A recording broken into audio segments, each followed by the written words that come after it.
Very good evening दोस्तों, मैं advocate Saurabh राज। आज हम इस वीडियो में एंटीसिपेटरी बेल कैसे ड्राफ्ट होता है उसके बारे में बात करेंगे। जब हम भी लॉ कॉलेज में थे तो हमें लगता था कि हमें कोई बता दे कि कैसे ड्राफ्टिंग होता है, किस तरीके से एक फॉर्मेट मिल जाए प्रॉपर जो कोर्ट में उसको एक्सेप्टेबिलिटी रहे। तो इस वीडियो में हम आपको एंटीसिपेटरी बेल के बारे में ही बताने जा रहे हैं। तो क्या होता है एंटीसिपेटरी बेल, कैसे ड्राफ्ट किया जाए, और जो पूरा जो ड्राफ्ट का जो फॉर्मेट है वो आप डिस्क्रिप्शन बॉक्स में देख सकते हैं कि कैसे ड्राफ्ट करना चाहिए एंटीसिपेटरी बेल। तो सबसे पहले 1 मिनट में समझाते चले कि एंटीसिपेटरी बेल होता क्या है। तो जो एंटीसिपेटरी बेल है वो हमारा सीआरपीसी का सेक्शन 438 में दिया हुआ है कि अगर किसी व्यक्ति को लगता है कि पुलिस उसे अरेस्ट कर लेगी किसी ऑफेंस में या किसी कंप्लेंट पे या किसी इन्फॉर्मेशन पे, तो वो कोर्ट में जाता है और कोर्ट में बोलता है कि वो हमें अरेस्ट कर लेगा। तो अरेस्ट होने के पहले जो वो जज साहब से प्रेयर करता है कि वो हमें बेल दे दें, एंटीसिपेटरी बेल दे दें। तो एंटीसिपेटरी बेल कहाँ कहाँ फाइल होता है आप पढ़ लीजिएगा, सेक्शन 438। एक तो सेशन जज और दूसरा हाई कोर्ट। तो ये हुआ एंटीसिपेटरी बेल के बारे में। अब फॉर्मेट पे आते हैं, किस तरह का हमारा फॉर्मेट होता है। तो जब ये जो फॉर्मेट है हम भी कोर्ट में यूज करते हैं इसको फाइल करने के लिए, तो ये बिल्कुल एक अच्छा फॉर्मेट है। तो सबसे पहले देखिए, एंटीसिपेटरी बेल जब फाइल करने जाओगे तो आपको तीन चीज़ों का इंपॉर्टेंट है, वो आपको ध्यान रखना होगा। सबसे पहले ऑफेंस का नेचर, कैसा नेचर है और किसको लेकर के हम एंटीसिपेटरी बेल लेने जा रहे हैं। दूसरा और सबसे इंपॉर्टेंट जहाँ तक के मुझे लगता है कोर्ट में, कि प्रीवियस कन्विक्शन क्या है उसका, उसके ऊपर कितने FIR रजिस्टर्ड हैं, तो ये दूसरा हो गया।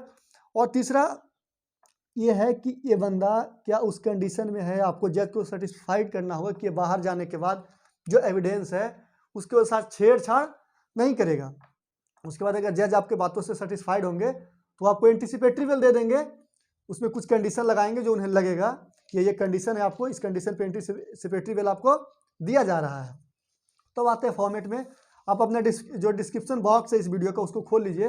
तो सबसे पहले आपको लिखना है बोल्ड अक्षर में, जो आप देखिए इन, उसके बाद आपको लाइन चेंज करके लिखना है the court of London district and session जज, क्योंकि ये सेशन जज का ही फाइल होता है।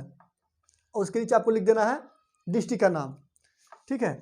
उसके बाद आप आ जाइए, आपको लिखना है आप क्या फाइल कर रहे हैं, एंटीसिपेटरी बेल। तो आपको लिख देना है शॉर्ट में ABP नंबर, उसको ब्लैंक छोड़ देना है और फिर उसके बाद आपको दे देना है स्लैश और 2022 और 2000 अगर 23 है तो 2023 जो भी ये चल रहा है वो दे देना है। अच्छा, इसके बाद क्या होता है, उसके नीचे आपको ये इन्फॉर्मेशन देना है कि ये जो FIR है कहाँ रजिस्टर्ड हुआ है, उस पुलिस स्टेशन का नाम देना है और FIR का नंबर देना है। ये समझ गए। उसके नीचे आपको देना है कि किस धारा के अंदर आपके ऊपर FIR रजिस्टर्ड हुआ है, अंडर सेक्शन लिख के जो हो गया, जो 373 या मान लीजिए 325 जो भी है, 504 है, जो भी आपका मतलब जो सेक्शन है उसको आपको उसमें दर्शा देना है। और कई बार ऐसा होता है कि IPC का भी आपके ऊपर लग गया, NDPS का भी लग गया, तो वो पूरा प्रॉपर देना है कि ये सेक्शन IPC का NDPS आपको दर्शा देना है। पुलिस स्टेशन और FIR नंबर के बाद आपको देना है अंडर सेक्शन, मतलब किस सेक्शन में आपके ऊपर FIR लॉज हुआ है। अच्छा, उसके बाद आपको क्या देना है, उसके बाद जैसे ही आप अंडर सेक्शन लिखोगे तो उसके बगल में दे देना है कि उस केस के बारे में हल्का सा ब्रीफ देना है। जैसे आप लिखोगे ना अंडर सेक्शन ये सेक्शन, उसके बगल में लाइन चेंज नहीं करना है, फिर लिख देना है आपको क्या लिख देना है, स्टेट वर्सेस, क्योंकि जो भी क्रिमिनल केस होता है स्टेट का होता है, स्टेट वर्सेस। उसके बगल में आपको पार्टी का नाम दे देना है, जो आपका क्लाइंट है जिसके आप यहाँ पे एंटीसिपेटरी बेल फाइल कर रहे हैं उसका नाम दे देना है। और उसके बगल में दे देना है कि आप कहाँ किस लोअर कोर्ट में इसका सुनवाई चल रहा है, कहाँ किसका क्षेत्राधिकार में ये है। वो देने के बाद आपको दे देना है जो नेम ऑफ द जो अक्यूज्ड हैं जिसके बिहाफ आप एंटीसिपेटरी बेल फाइल कर रहे हैं, उस पार्टी का नाम के नीचे आपको दे देना है उसका एड्रेस लिखने के बाद अब आपको क्या लिखना है, उसके बाद आपको लिखना है पार्टी का नाम हो गया, उसके बाद लिख देना है versus the state of Bihar या फिर स्टेट ऑफ MP या स्टेट ऑफ महाराष्ट्र, अब जिस भी स्टेट से हो।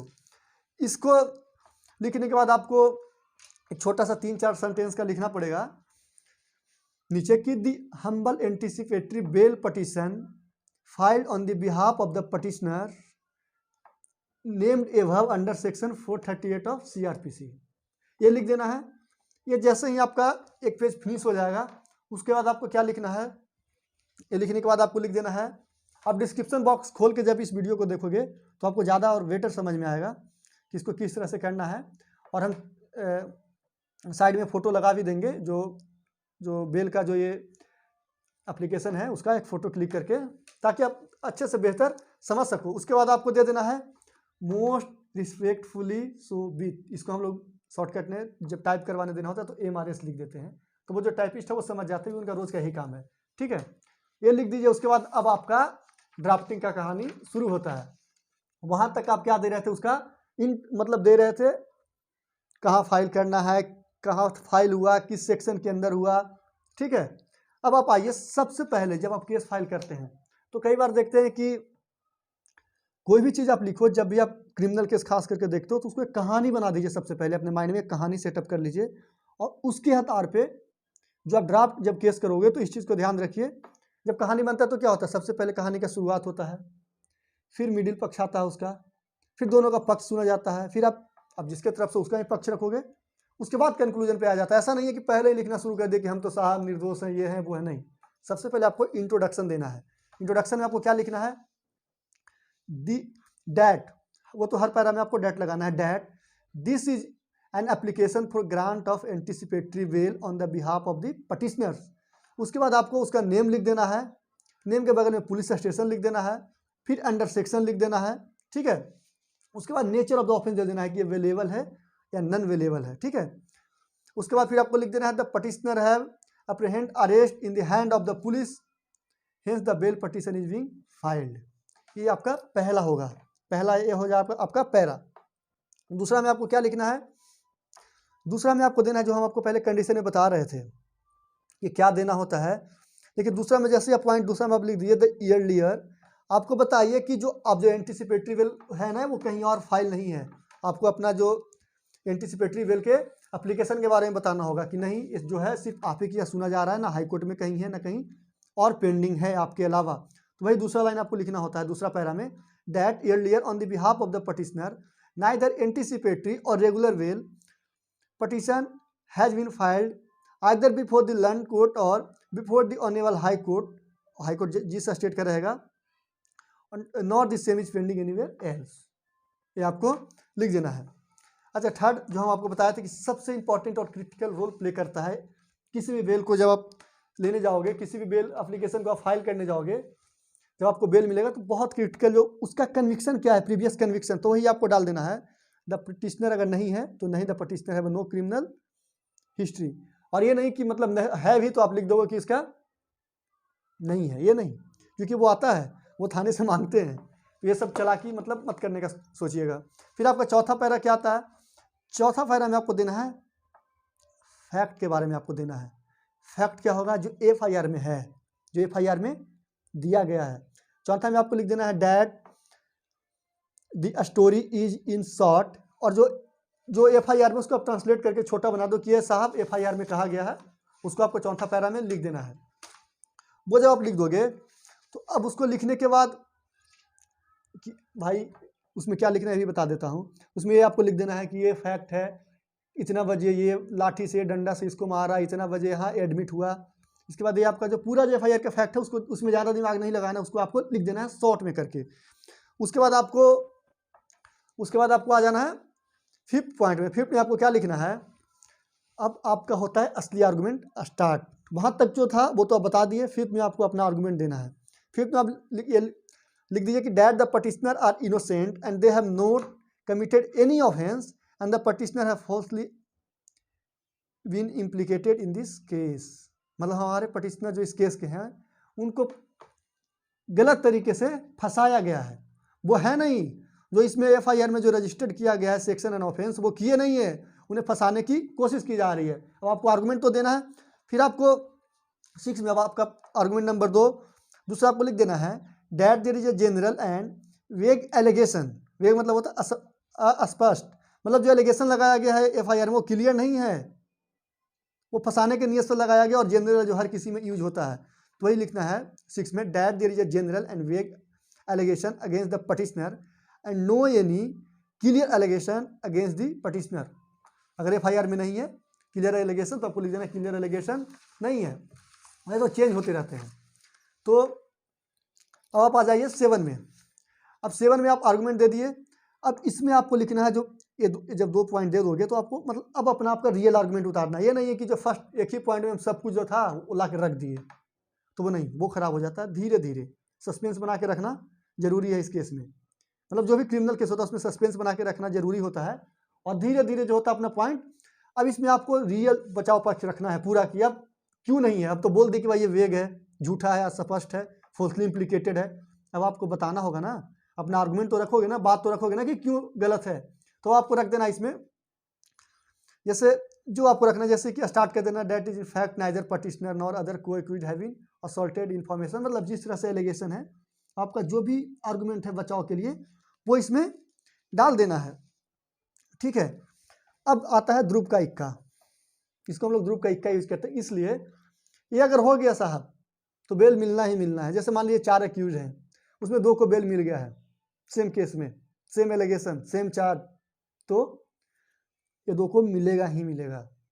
तो वही कोर्ट में बोलना है कि साहब आपने तो 2 को बेल दिया था, 2 को आप बेल दे चुके हैं और बाकी 2 बचा है, दोनों पे सेम ऑफेंस का चार्ज लगा हुआ है, तो ये भी तो डिजर्व करता है ना, ये भी डिजर्व करता है। तो उसमें आपको लिख देना है, आप डिस्क्रिप्शन बॉक्स देखिए और आपको स्क्रीन पे भी आप देखिए जो 8 पॉइंट है, that other co-accused have been granted anticipatory bail from your honours court by ABP number जो होगा, एंटीसिपेटरी बेल उनका जो पटिशन का नंबर होगा वो डाल देना है। And the case of this petitioner stand on the similar footing, hence the petitioner deserve bail, ये आपको लिख देना है।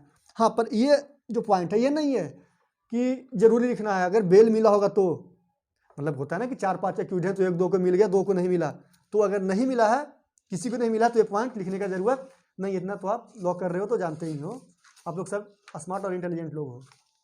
अच्छा, अब आप जो अपना पूरा तो रख दिए, पहले इंट्रोडक्शन दे दिए, फिर स्टोरी बता दिए FIR का, अपना पूरा आर्गूमेंट दे दिए, पूरा बचाव पक्ष रख दिए, तो अब इसको सम अप करना है। ये नहीं कि 15 और 20 पेज का एंटीसिपेटरी बेल ही उनको दे, तो ये ऐसा नहीं है, नहीं होता, ये सिविल नहीं है, ये क्रिमिनल मैटर है, और ऐसा होना भी चाहिए, ज़्यादा वो नहीं करना। तो इसमें आप देखिए, अब आपको 9 पॉइंट में देना है, क्या देना है